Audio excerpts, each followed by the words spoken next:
Hi, so welcome back. Um, let's revisit shadow work. So I put this video out last week, which I'm going to link in the description box below.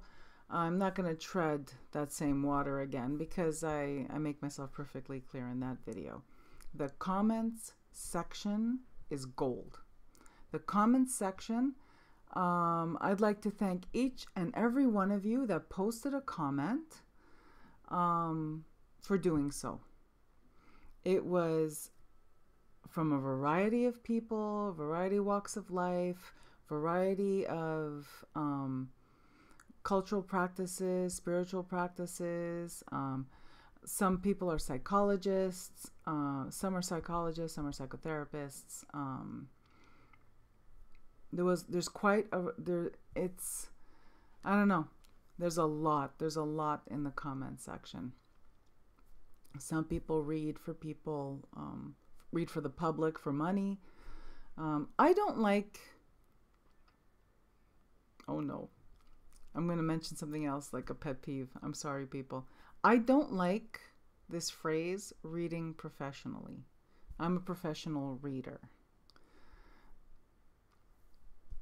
And I'm going to explain to you why I don't like it. And I've caught myself using it as well because, you know, to make people understand, it's in the parlance of today and all this stuff.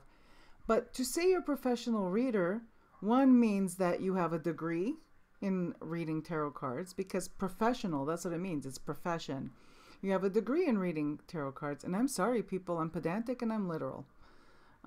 Two, you have a licensing body where you are licensed by your peers, and it's peer review and all this stuff.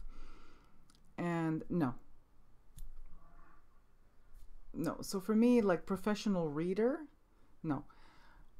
I prefer to describe myself as, and this probably is because I am a professional and I am a licensed professional where I have a degree in my field, plus a license that I have to pay into every year. Liability insurance. My license is provided to me by a group of my peers. There's peer review. You know what I'm saying? It's like it probably comes from that. And if you're watching me for a little while, you know I'm literal and I could be very pedantic and very specific. I may or may not be on the autism spectrum. I have not been tested.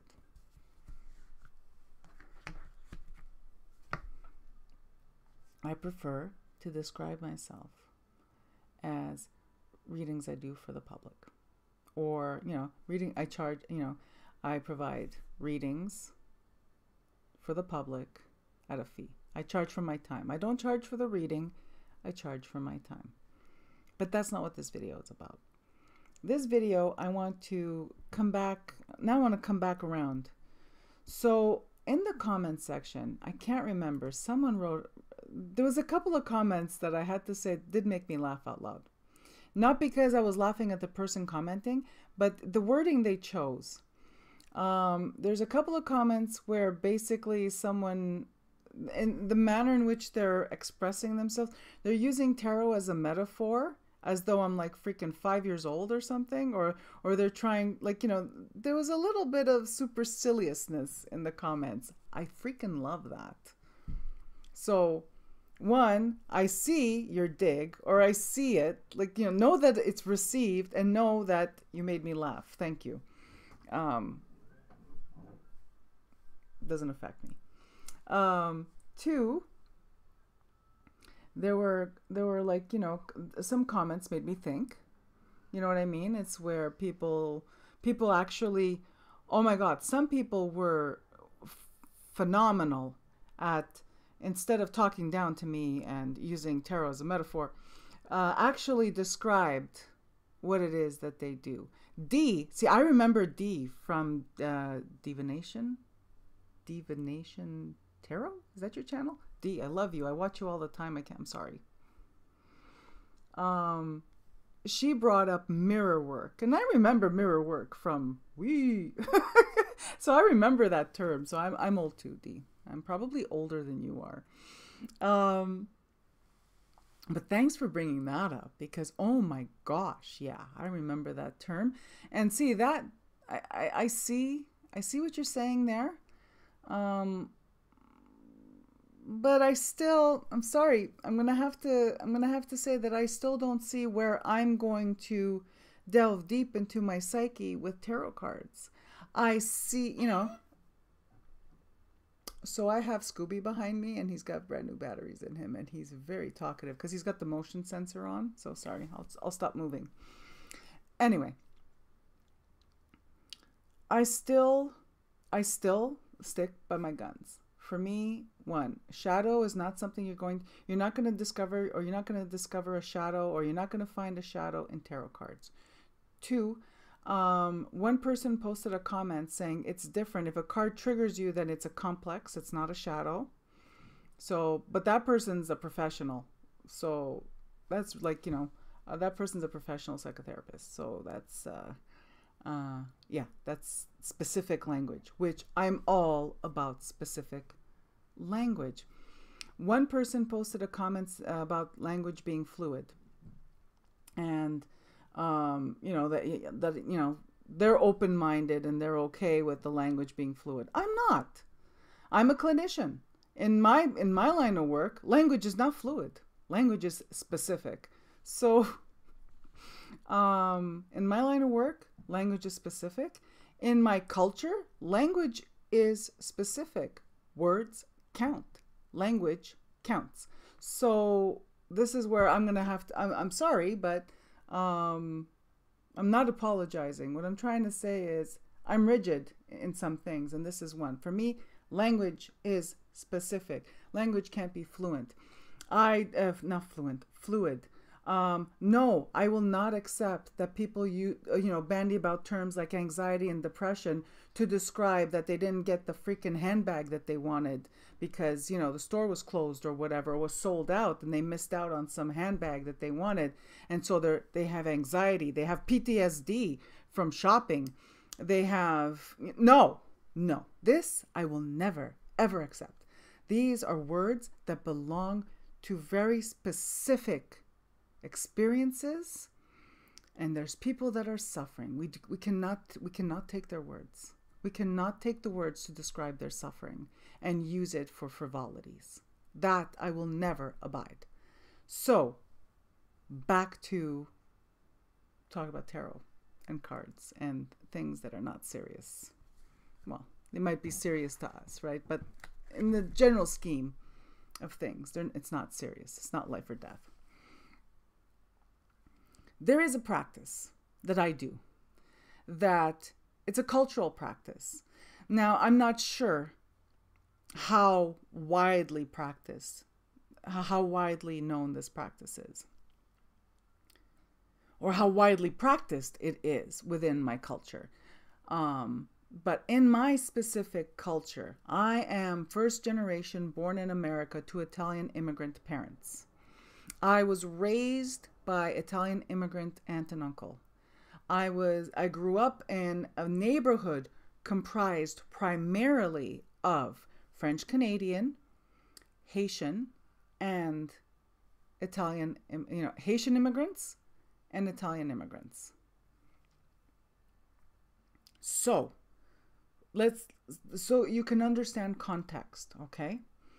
There's a cultural practice that we had, especially in those of us that were occult minded, magically minded, because and we didn't have a word for Italian folk magic, okay? Italian folk magic, the title of my book, that's just the best way to describe what the practice is. For Italian folk magic, we just call it the things we do. That thing, the things we do. Those things we do. Can you do that thing that we do for that thing that's going on? Seriously, there's no language for it. There's no label for it. Same thing for what Dee brought up, mirror work. And mirror work probably doesn't quite encompass it, but I'm going to share with you what my practice is. I'm going to share with you something, and I'm not going to call it, I don't call it shadow work, I don't call it mirror work, I don't call it anything. But I did bring it up. I did kind of mention it, not kind of, I did mention it in passing in my first video. And it's called, in my family, in my circles, in my spiritual circles, in my cultural circles, it's called doing an examination of your conscience. Now, esame di coscienza. This is, that's the Italian term, esame di coscienza. Now, here's the thing with the esame di coscienza. It has Catholic roots, has Christian roots. It's a devout Catholic will say, "Oh, mi sono fatto un esame di coscienza." You know, I did, I examined my conscience. And then they would take what they examined in their conscience and go to the confessional booth. But then there's those of us who left the church, or in my case, I left the church. I was 12 years old. I just stopped going. That's a long story that nobody, I don't care to tell. It's not exciting. I left. It wasn't for me. Maybe one day I'll tell the story, but not in this video. But I didn't leave the things. I left the church because that's man-made. I left the dogma because that too is man-made. And, you know, some will argue that no, it's law passed down by God and man. No. Any rule, clubhouse rules were made by men. But there are concepts. There are concepts I held on to. There's iconography that I held on to. There's, sacraments and the meaning of the sacraments, not necessarily the actual ritual. Like there's things that I've held on to. My saints, I held on to the Blessed Virgin. My devotion to her is ongoing, and I don't know how many days now, but since September 8th, I'm doing 365 days of Mary, and it is unbelievable. But that's not what this is about. Let's go back to esame di coscienza. Or, like I said, I don't really have a word for it. I don't have a term. And I'm not going to coin one, because someone out there who's going to claim to be an expert in Italian witchcraft and Italian folk magic is then going to take that word and freaking self-publish a book about it and say that it's a practice that's been handed down in their family for like millennia or something like that. So I'm not going to coin a term for it. But esame di coscienza is something that Catholics do.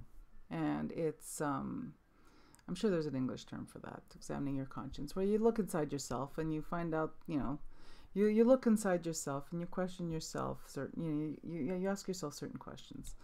And if you determine that the answers that come back are sinful, then you take this to the confessional booth and you bare your soul to your priest. And he absolves you of your sins, he gives you your prayer homework, and you go on your merry way. In my circles, where the lines are blurred between the sacred and the profane, we did have an exercise, and it was done with a very tight circle, and it wasn't one big tight circle, because I had the tight circle of family members that we would have these conversations with. We would do these explorations with family members, tight circle. Non-relatives that were like spiritual family or metaphysical family, because you know what I mean? It's like we were people joined together by our magical tendencies, our interest in the occult, and that kind of stuff. And what this is where we would explore how far. So we would basically, it's an exploration of what we want, what our goals are, what our wildest dreams are. How far are we willing to go? How much are we willing to sacrifice? And this exercise, again, done within a trusted group, would explore things that, you know what I mean? Like how far are you willing to go? Are you willing to kill? Are you willing, you know what I mean? Like how far are you willing to go as a sacrifice? Because in magical work, you don't get anything for nothing. So I think I've said this before in other videos. If you're practicing magic and you don't have a sacrifice, your magic's not gonna work. There has to be a sacrifice. An inexperienced magician, well, if your intent is strong, then the universe, whatever, spirit, whatever you want to call it, will take what they'll just take. Without, you have no control over yourself. If you do not set out your parameters of what you are willing to sacrifice, spirit, the universe, whatever, will just take. They'll take what they think is commensurate. So part of this exercise of examining how far you're willing to go, how much are you willing to sacrifice to do this working, to achieve this goal, can go into dark places. And it's more of an exploration. It's more of an academic exploration. It's not like, you have these conversations and then you go out and do all kinds of, it's really to see, it's to explore your depth. It's like going into the cave of, exploring the cave of your psyche with a torch or flashlight to see how deep, how far are you willing to go, and how much are you willing to sacrifice in order to get to where you want to go. Nowhere in this exercise are cards involved. Not Neapolitan playing cards or Italian playing cards, because those Neapolitan playing cards, I don't have a deck here, but Italian playing cards, many regions have their own version of it. Not regular playing cards like bicycle, or you know what I mean? Not tarot cards. There's no cards involved in this exercise. There may be some wine involved in this exercise. There's always food involved. It's a get-together between like-minded people, and it's an exploration without judgment. But also, everyone, there's the tacit agreement is, the unspoken agreement is secrecy. We don't share what we learned about someone else. Capiche? When it comes, separate from this now, when it comes to magical working, in my cultural setting or in my circle, the time that cards came out was, okay, so we did this exploration. This is what I'm willing to sacrifice. Now the cards come out, and what do I have? Oh, let's use these because they're elegant. Now the cards come out. And when do the cards come out? Before doing a magical working, I was taught to do a reading. And the reason we do the reading is, one, to see if this magical working is going to work. Basically, before you even do it, before you even collect the first rock, light the first match, whatever it is you're going to do, take out the sewing thread and then, the sewing thread, the needle and the fabric. Before you start making anything, before you start visualizing, before you start, arranging the rocks in a pattern, whatever it is you're doing, in my culture, we used to take out the cards and we would do a reading to see, one, is this work justified? Because this would be specifically in a working of protection, in a working to obtain something that we do not have. You know what I mean? Like, we're taking. Any time that we're taking, protection work for sure, but protection work more in the context of self-defense, where it's protection, but like you're flinging it back, right? So the cards come out to explore, one, is this a valid work? Like, two, what is the sacrifice involved? So when I'm willing to sacrifice, let's say I'm going to give an example. Let's say I'm willing to sacrifice a banana. You do a reading to see, will the gods accept? Will the spirits accept a banana in exchange for this? And three, is this work justified? And this especially has to do with self-defense, cursing, because cursing isn't just, there's witches who curse. Now I don't curse because the need has not arisen yet. It just hasn't.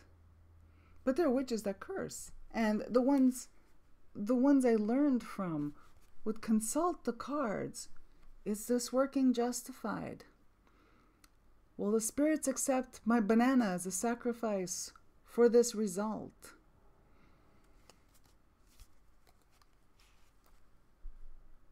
If not, what do they want? And am I really willing, am I willing to go there? What will be the outcome? Am I willing to go there? That's when the cards come out. So that was me sharing with you my practice. Most of it takes place without the cards. And the only time the cards come out is to divine the consequences and whether or not the sacrifice is sufficient, to explore if if the person doing the work really is going to be okay with that sacrifice. Remember, with magic, there's always that element. There's always that element. You have to, magic is not for the faint of heart. Okay? And it doesn't, you pick up one of those, spell book for beginners, put some lavender and some rose water and light a candle. This is all it comes across as all very benign. But as a magical practitioner for decades, I could tell you, all magic comes with a price. All of it. And that is the place where I explore what I'm willing to sacrifice. So I guess that is the closest that I come to shadow work or whatever. I didn't mean to shake my head like that, but I'm trying to find, there's no term for what I do. There's no word, and I'm not going to label it because someone's going to run with it. If you want to run with it, I challenge you to invent a term for it.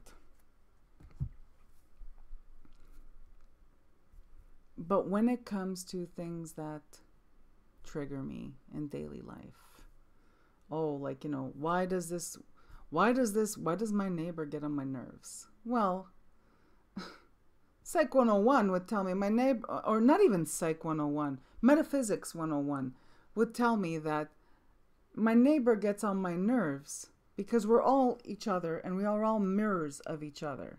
Okay? We are all one. So if my neighbor gets on my nerves, is because I see something in him reflected back at me that's in me that I'm not too crazy about. So I don't need freaking tarot cards in that case. I got to think, okay, So he's doing something. That exact thing is getting on my nerves, which means that exact thing is inside me. It's probably something I do unknowingly. I need to explore that because it's pissing me off. And if it wasn't in me, it wouldn't be pissing me off. I wouldn't care. All right. Again, I apologize if this is rambly. I apologize if I didn't write myself an outline. I just wanted to share with you, one, that I thought the response on my first video was incredible and very interesting reading in the comment section. And two, I wanted to share with you my practice, which really doesn't have anything to do with tarot cards. Never has. And the only time that cards show up is when exploring if it's justified or if, you know, what the consequences are going to be. But all that other work is done without cards. I'm not exploring myself with tarot cards. I explore myself and what I'm capable of and my triggers and all this stuff and my complexes through living life. And when I have a bad day, I mull that over to see, well, why is this a bad day? Why did I have such a hard time with this? Why did this person rub me the wrong way? Why did I feel compelled to push that person's buttons? Why do they push my buttons? All this stuff. This is stuff that I work out, and this is the good stuff. This is the stuff I really, really love. All this introspection, and I couldn't be furthest, like a tarot deck couldn't be the furthest away from me when I'm doing that kind of work. So that's why I posed the question.